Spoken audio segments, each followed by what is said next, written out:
Parshas Mishpatim is the parsha of Chesed, and there are so many things to learn about the Jewish concept of Chesed from the special mitzvahs that the Torah gives us. And that Chesed supersedes what we would call, amongst the nations of the world, morality, charity, goodness, kindness, way, way beyond that.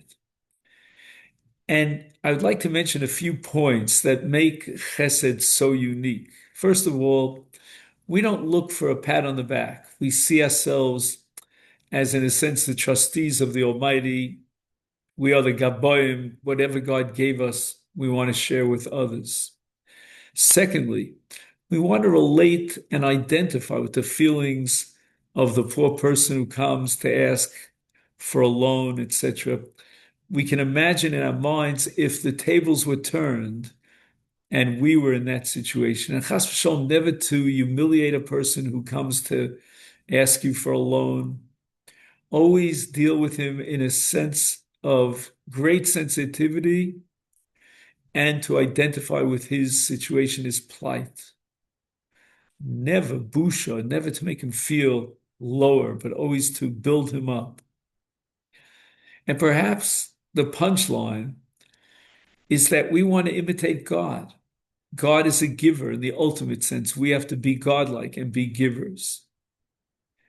The Torah says that if you take an avot, you take a guarantee for a loan. And in those days, very often you would take a cloak that the ani, the poor person who's asking for a loan, would need that cloak, to warm himself up at night. And the Torah commands you to give back the cloak every night with sunset.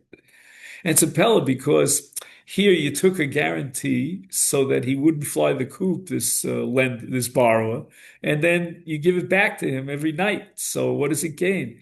But again, that's reflective of the Jewish concept of sensitivity. The Torah will tell us in this week's parsha that we have to be super sensitive when it comes to orphans and widows. He writes on that we should live up to the level of chesed that the Torah demands, and we'll be zocher through chesed to bring nachas ruach lefanav yisparach kein yiratzon. Amen. Have a great Shabbos Mishpatim and Parshas Shkolim. Thank you.